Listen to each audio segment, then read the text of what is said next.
Hey, what's going on? It's Quinn David Furness. Welcome to my show. Quinn David Furness presents the Beantown podcast for Friday, February 10th, 2023.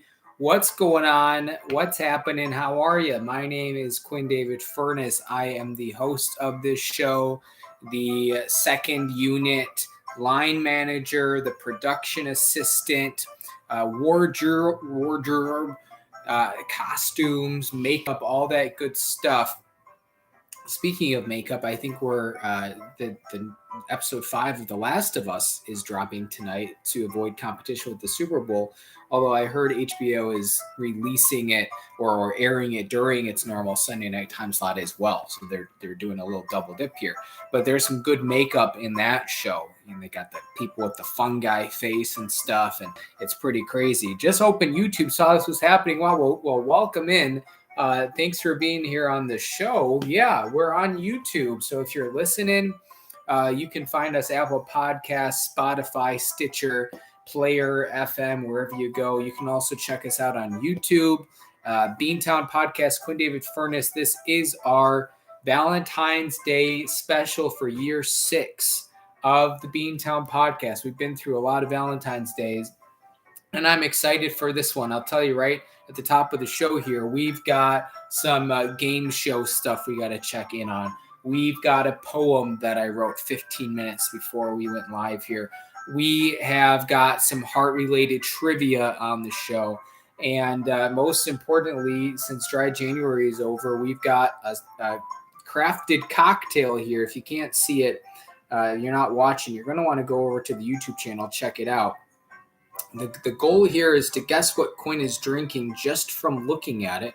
I'll describe it to you on the audio stream here. It basically looks like if you woke up after drinking a lot, you hadn't had water in 18 hours, and you took your first kind of tinkle in the toilet. That's sort of the color we're working with here, kind of a clearish brown, if you will.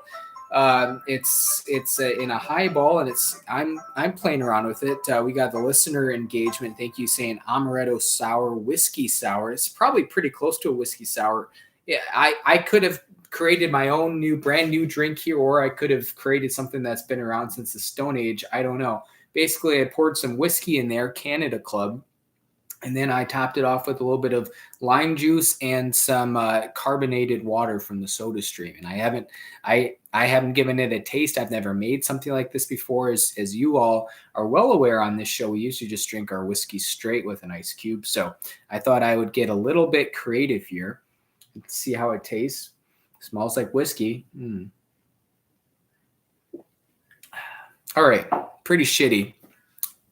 As our FCC fines coming in, I knew in the back of my head, I was like, Quinster, you gotta give your listener discretion is advised here, especially for a NSFW 18 plus, very explicit kind of love Valentine show. So I'll mention here, listener discretion is advised when you're listening to the Beantown podcast. Number 1, will occasionally some language. Number 2, this podcast is objectively terrible. And here's the problem with what I made. I can diagnose it real quick. Too much water, and the water wasn't carbonated enough. I really needed to, send it into overdrive, and I didn't. So what we're really getting, and it's not quite as cold as it should be. I should have 2 ice cubes in there. So what we're really getting is kind of just like watered down whiskey with a little bit of lime, but I probably need more lime, and not quite as cold as it should be. So we're off to a hot start. You get the bubbles a little bit here, but definitely not as crisp.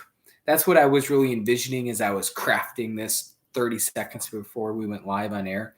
I was really envisioning a kind of a cold, crisp sort of deal with a nice little lime aftertone. I'm sure that the cheap-ass Canada Club whiskey isn't helping either. Maybe it will be different if I raise a pinky. Let's go in for sip two here. Check 1, check 2.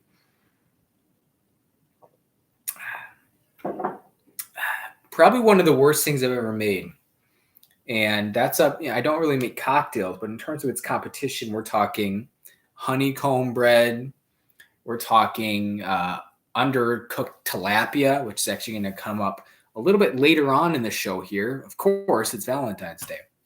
I want to, before we jump into it, and I do not intend on making this a long, drawn out thing. I know that's kind of the recurring joke here among many on the Beantown podcast. However, long work week, man. I don't know. I'm not going to get into it, but just a lot of things going on. Today wasn't too bad overall. I'm in good spirits. The weather is a little bit nicer. But frankly, I just want to be done. I want to put my feet up, turn on my Jeopardy, turn on my Wheel of Fortune, make some supper, have a glass of wine, and we'll be talking game shows in a second here. But I'm looking at like a 30-minute stream is my goal here. I got it all written down on my notes app. We got our poem coming up we're going to read, which is also, if you want to jump the gun, it has now been published on beantownpodcast.com, the Beantown blog. So if you want to go to beantownpodcast.com/beantown-blog, you'll be able to find it. I want to say hello to my friends in Pakistan. It is, good to see you. I hope you're doing well. There's been a lot of earthquakes over that way. I don't know if they got as far east as Pakistan lately. And then speaking of, world news, the big news today in the U.S. was the fighter jets shooting down the object that, what did they say? It was like the size of a car or something. I'm on the liberal left CNN.com right here. Media, they shot it down over the coast of Alaska. I think it was 40,000 feet in the air, just days after this whole China bubble boy thing happened. And then the other lead story on CNN.com right now is George Santos may have just been caught in another lie, this time by Kirsten Sinema. We talked about George Santos on the show a couple weeks ago when we talked about Cinemia in our Movie Pass blog. If you missed that, beantownpodcast.com/beantown-blog. We did an ode to Movie Pass. You're going to want to check that out. But the reason I mentioned that story is because, and I don't really know Kirsten Sinema at all, but they chose a picture where they look almost identical. It's spooky. Is George Santos Kirsten Sinema? Between the China bubble boy and the FBI raiding Mike Pence's house today and Joe Biden's State of the Union speech, nothing would surprise me. And I want to do a very quick segment, an unplanned segment here before we get into it all, called Beantown Looks Back, which the older this show gets, I feel like we're really going to have to make that more of a thing and probably come up with a snappier title. But I was reminded earlier this week as Sleepy Joe was doing his State of the Union, it reminded me that I did my own State of the Union address, the State of the Podcast, rather, live from my kitchen, actually. If you're curious, State of the Podcast 2019, 46 views 4 years ago, so not too bad. It might have been one of our original Beantown Unplugged episodes, which we did like 6 or 7 of in the first 2 or 3 years and then just haven't gotten back into it yet. 3 likes on YouTube, 3 comments, not bad. It's got the tiger blanket in it. It's got actually a kind of a red checkered, what almost is like a picnic blanket that I think is some sort of nice blanket or something from my mom. I'm not sure. We actually had it on the bed during the cold spell as our extra quilt, but it's particularly scratchy and frankly, it's nice and heavy and stuff, but you don't want that to come in contact with your skin. You'll be itching all night.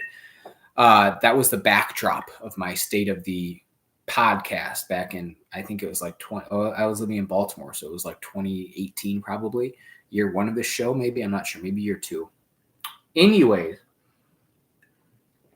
I wanted to first of all, before we talk game shows, I wanted to thank my lovely GF Rachel, who I'm going to dedicate a poem to in a couple minutes here, for coming on the show last week. It was one of our most well appreciated, well listened to shows. We really brought in that kind of Southwest suburbs white Catholic demographic that we've been going after for years on this program.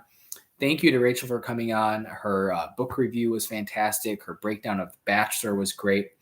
And there was another Bachelor episode this week and another Real Housewives of Potomac. Rachel is in the other room doing a workout right now, so we're not going to get those breakdowns, but it's okay. We'll be back next week. That's the beauty of the Beantown podcast. You'd say, well, Quinn, you didn't talk about this, or you said you're going to chat about it. We didn't hear about it. When will we ever get the opportunity again to hear from you? And I tell you, next week. Why? Because we do a show every single goddamn week on the Beantown podcast. 200, we're at like 265 right now, 265 weeks running. There you go.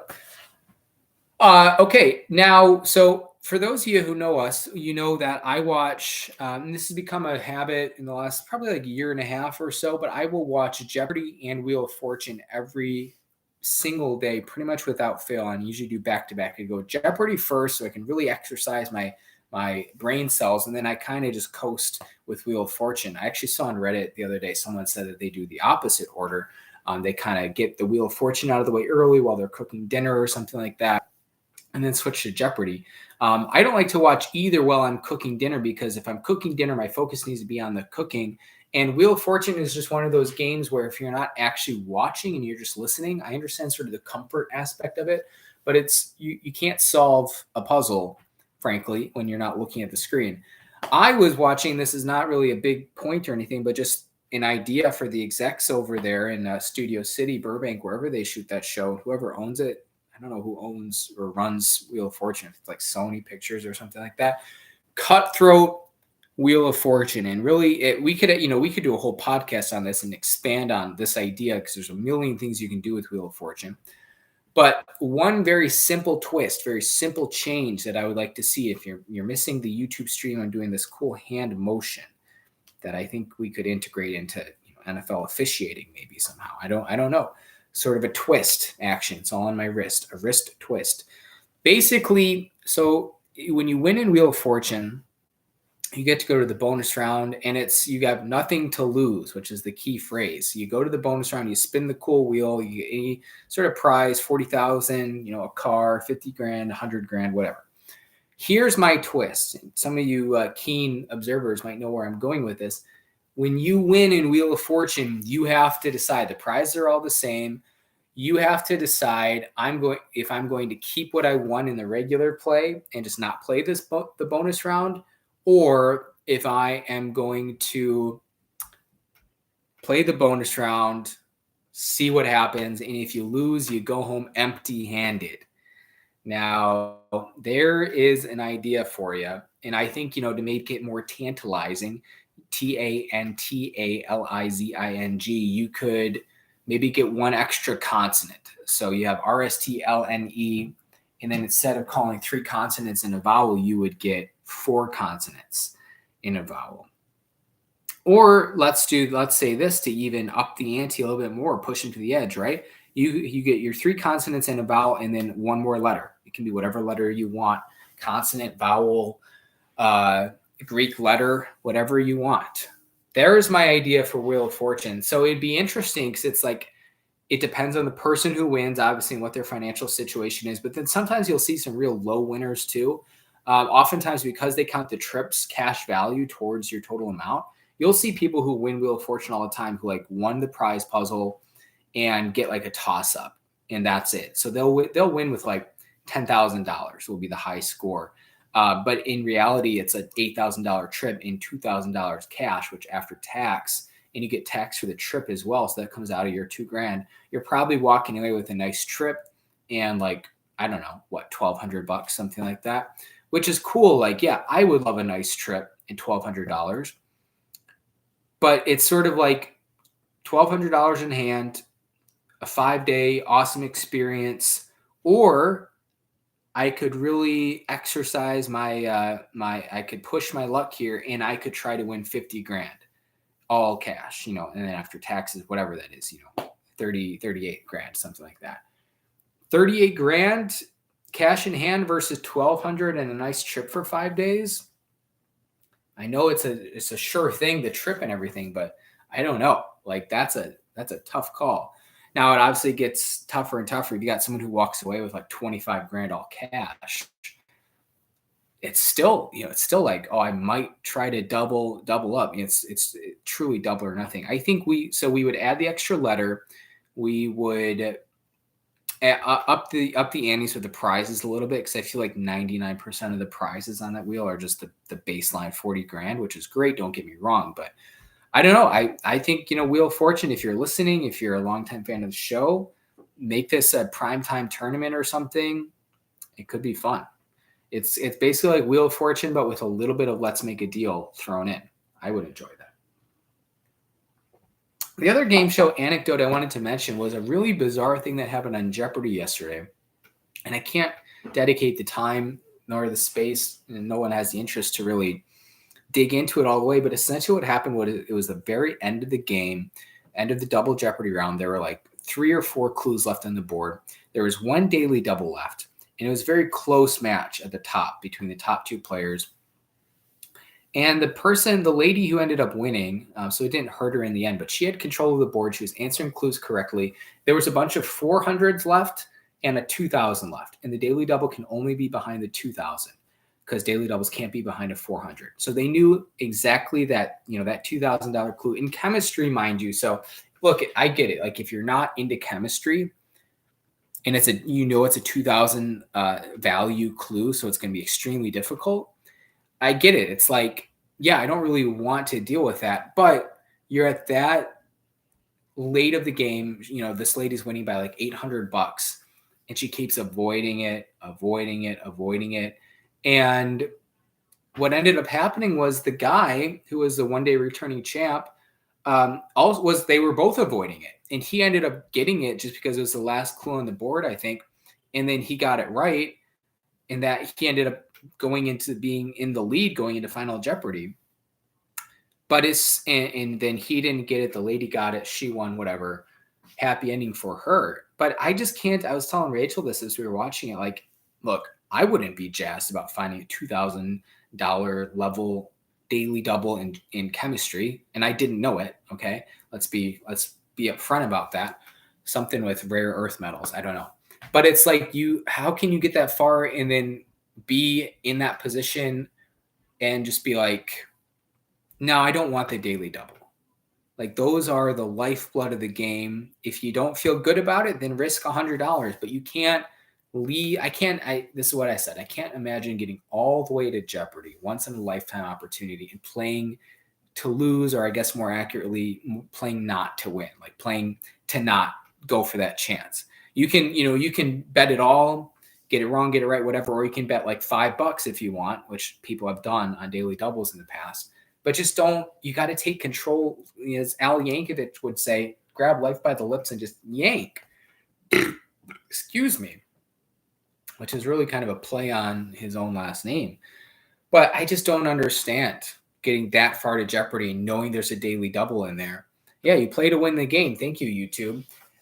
And I don't know if your gross was about my burp or the gameplay, but I'm just going to assume both.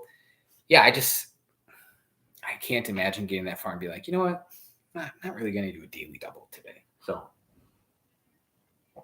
I don't know. We got her, the lady who won last night, kind of a young lady. We got her queued up for tonight. So we'll see how she does. It's maybe, and I think that there was another person who won. There was an older lady who won once last week. And I don't remember if she was the first or if she was the second one recently to do it. But a couple of weeks ago, when a female won on Jeopardy, it was the first win by female. And I think the stretch I saw was 74 games, something like that. So now we have a second one or maybe a third. I can't remember if there's been 2 or 3. But, good for the ladies. Ladies' night on Jeopardy, if you will. Getting in on the action. Okay, that's all for game shows here. I wanted to just mention something I don't think has ever happened to me. And we're not going to dive into it. I just want to throw it out there. And this will be our Beantown podcast call to action email call to action of the week. And I just remember something else I got to mention and plug. But first and foremost, I had something you've probably never heard of before, or maybe you have experienced. I don't know. Email us and tell us. I had a boring dream this past week. It's like Tuesday night or something. Boring dreams, actually, except kept going back to sleep and they kept popping back up in my dreams. I don't know, it's one of those things where if I had written it down right when I woke up, I could tell you exactly what it was, but it'd be kind of nonsensical and not really humorous. But I had a boring dream. I'm sitting there lying there unconscious, just bored to tears. I don't know if someone incepted me, one of my enemies, but they're instead of, let's get him to sell his father's company like they did to Killen Murphy. They were like, well, we really just want Quinn to feel bored. I don't know. I don't know what happened there, but that's really all there is to say about it. There's not really anything else. I had boring dreams, which usually it's like oh, you're falling, you wake up in a cold sweat, or it's Nicole Scherzinger and it's just the two of you. No, I'm not going to go down that path. I don't even really know who that is. I think she a Spice Girl. She's a singer or something. I had a boring dream, so that's that.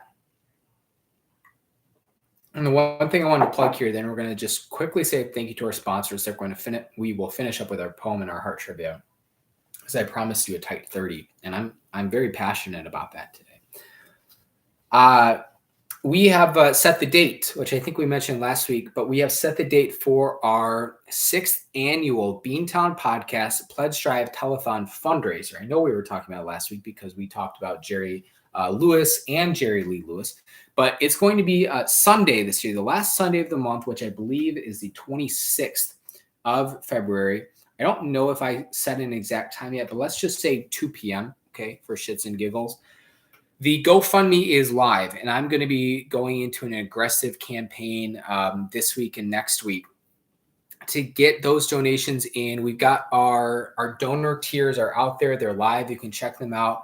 Our stickers arrived in the mail last week. We have Beantown Podcast stickers for the first time ever. So there's a lot of exciting things happening. As a reminder, we raise money every year to cover the operating costs of this show. In turn, I donate everything I receive dollar for dollar to a local charity, this time around the United Way of Metro Chicago. So you're doing the math, you're thinking, well, gosh, Quinn, this is really out of the kindness of your own heart. You're not actually making, you're actually basically losing money on this, aren't you? Because you paid the operation costs, the donors cover those operation costs, and then you in turn donate all of that to charity. So you're doing the math, you're thinking, oh gosh, Quinn, you're getting boned on this. And I say, it doesn't matter. It's for the show. It's for charity. It's so that we can laugh, but more importantly, the United Way of Metro Chicago can operate for the kids and for those of us in our community who can benefit from their services and programming. So that's going to be a great time. We'll have phone lines open. You're going to want to call. I was doing a little brainstorming today when I was at the piano, thinking of fun things we could do that are music related for the show. Like Quinn doesn't stop playing for 24 hours or something like that. I don't know. We'll see how Rachel feels about it, but that's something to look forward to. So mark your calendars. It's going to be 2 weeks from this Sunday. Speaking of Sundays, one other thing I have to say right here before we just say thank you to our sponsors, not doing full ad reads. I just have to pick the Super Bowl, right? I have to actually go on record. Well, I don't have to, but I'm going to, and just say what I think is going to happen. And I could pontificate about this for a long time and kind of give you what I'm thinking, but I'm not going to. Just ever so briefly, I keep going back and forth in my head, like, are the Eagles finally going to get exposed? Not that I think they're frauds, but they just cakewalked their way to the Super Bowl. I mean, look, they earned the number 1 seed. Good for them. But in the playoffs, they got to play Daniel Jones at home, which you're saying, well, Quinn, what happened to the Vikings when they played Daniel Jones at home? Well, the Eagles actually have a competent defense, an amazing defense, but at baseline, a competent defense, which really helps. And then they got to play Christian McCaffrey at quarterback for the 49ers. That's what they did to get to the Super Bowl. Not taking anything away from them. I'm just saying they weren't tested. It's a judgment call when you get a call from someone who you think is watching. I guess, I said we're going to keep it to a tight 30. We'll keep this call under 90 seconds. We'll see what happens. They're coming live on air, so they know what they're getting themselves into. Hey, what's going on? You got a Super Bowl pick for the show? Oh, it's on such a lag. I just wanted to call and see if you would shout me out. Oh my gosh, on the microphone? Yeah, this is sister-in-law of the podcast, one of many. Kelly, are you going to make your official Super Bowl pick, or what's going on? Yeah, I really want the Bears to win this year. I think this is their year. Yeah. Anything else? Because I promised the fans we'd do a tight 30. How many more minutes do you need? 5. Well, I haven't even done my poem yet, or my trivia. Okay, read your Rachel poem, and I'll watch you from YouTube. Okay, have you guys got started season 2 of The Wire yet? Yeah, we're like on episode 5, I think. Whoa, you're almost halfway. It sounds insane. Do you like Frank Sabatka? Yeah, I can't really get a good read on him. I feel like I like him, and then I also don't like him. But that's kind of like a theme throughout the entire show. So. What about Stan Velchek? Just like perfect, of course. I can't remember which one he is. I really don't like that Zippy guy. Zappy. Oh, his Ziggy. Yeah, Sabatka Jr. Yeah, Ziggy sucks, and his cousin's weird too. But he seems like he has a good heart. Ziggy is one of the least likable characters. Yeah. Yeah, he's just horrible. Well, Stan Velchek is the old Polish lieutenant who he gets into a war with Frank Sabatka over the stained glass window at the Catholic Church. Oh yeah, they're talking about a lot of stained glass, and I just cannot follow. It's good stuff, dude. Stan Velchek is all-time character. So as is Frank Sabatka. All right, again, we got to get back to this show. This is live air. Okay, go read your phone. Okay, love you. All right, love you too. Bye-bye. Bye. Happy Valentine's Day. Super Bowl pick. I just think, even though Kansas City feels thin, right? I just think it's going to happen. So I'm going to take high-scoring game. I don't think there's going to be many field goals. I'm going to take Kansas City 38, Philadelphia 34. Kansas City goes ahead late. Philadelphia tries to come back. Jalen Hurts throws an interception. Okay, shout out to our sponsors. I want to say hello to Home Pride Oregon. Happy Valentine's Day. I want to say hello to Cuts by Q. Happy Valentine's Day. And then, of course, the Samson Q2U series from Genesis, Exodus, Leviticus, Numbers, Deuteronomy, the whole Pentateuch. When God speaks, he uses a Samson. All right, we got two things left on the show here. The whiskey cocktail is not improving, if you're curious. We are going to, I forgot there's a third thing, too. Oh dear.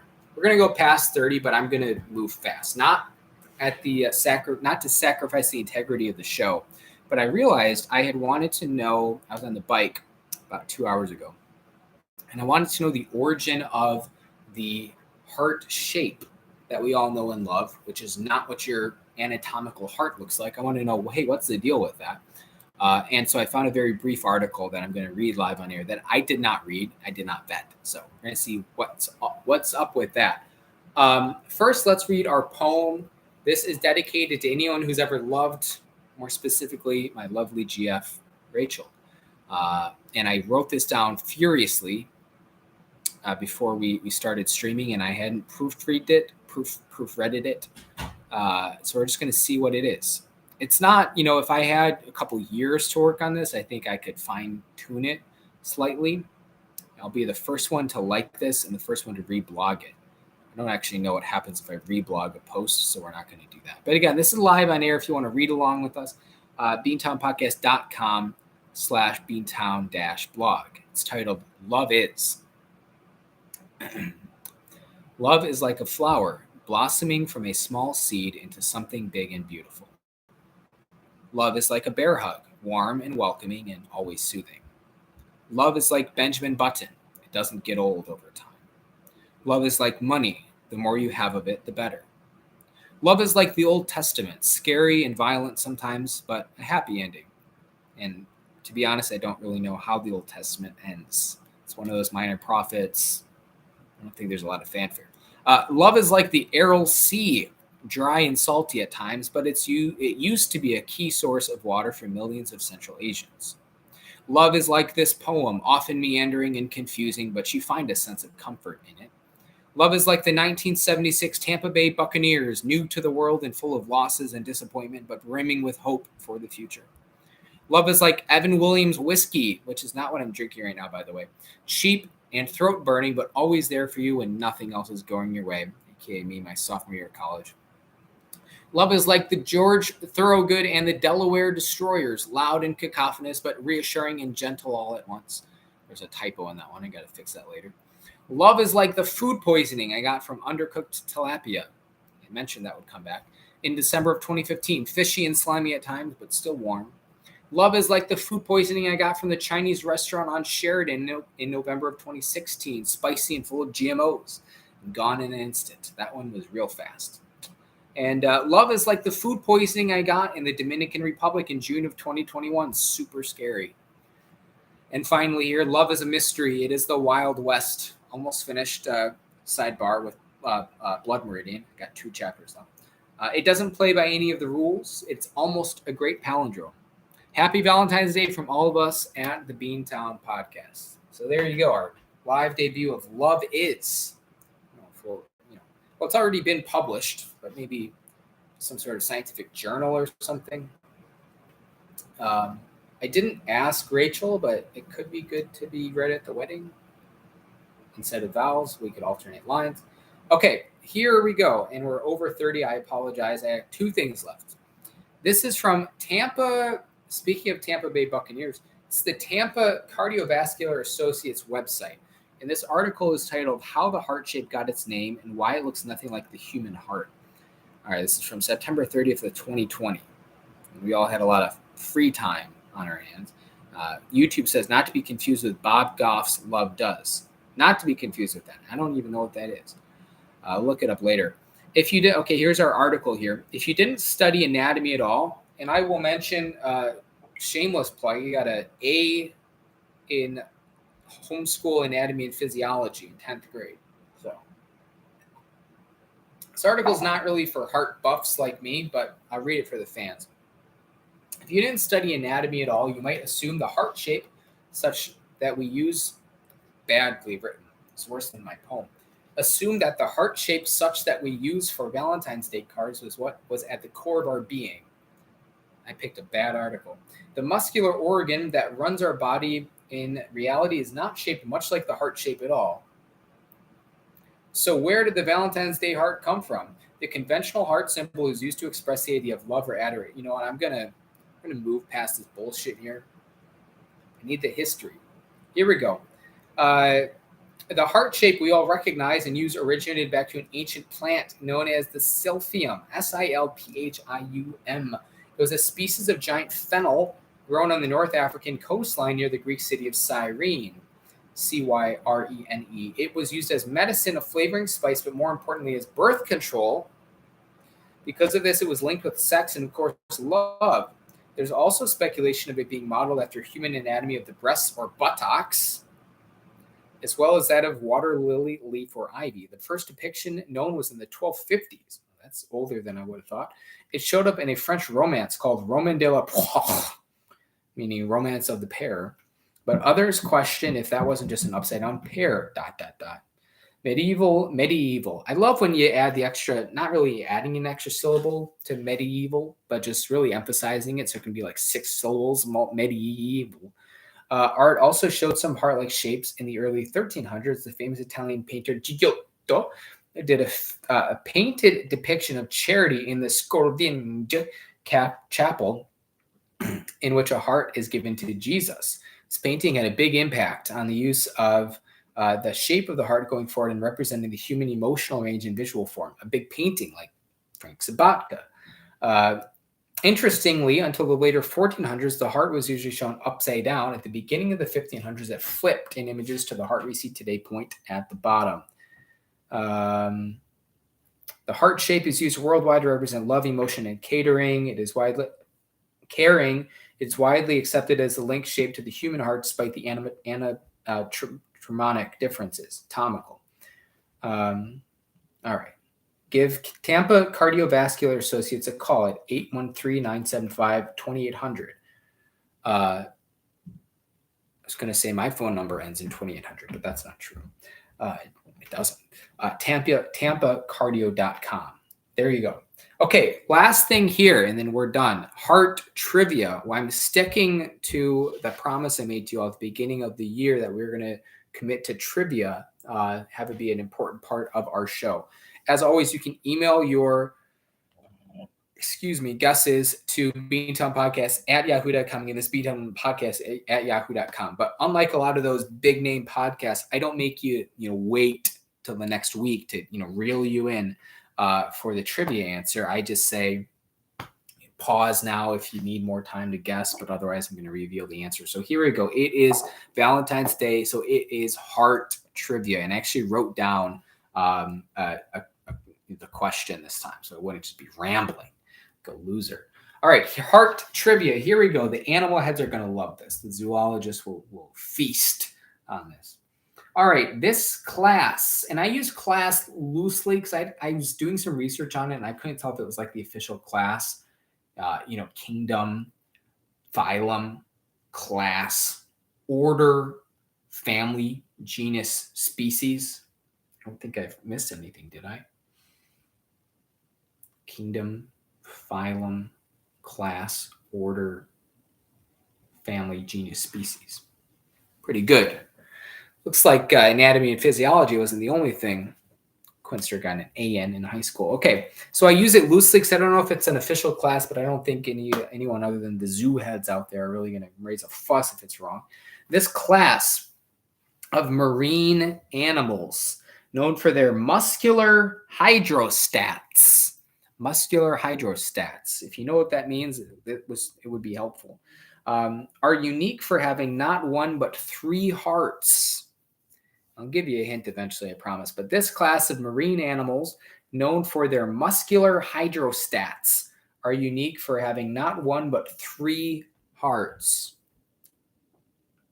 So your first hint here is that a muscular hydrostat is essentially something like your tongue, where it's some sort of like appendage isn't quite the right word, but something that's part of your body that doesn't have a skeletal structure, muscular, right?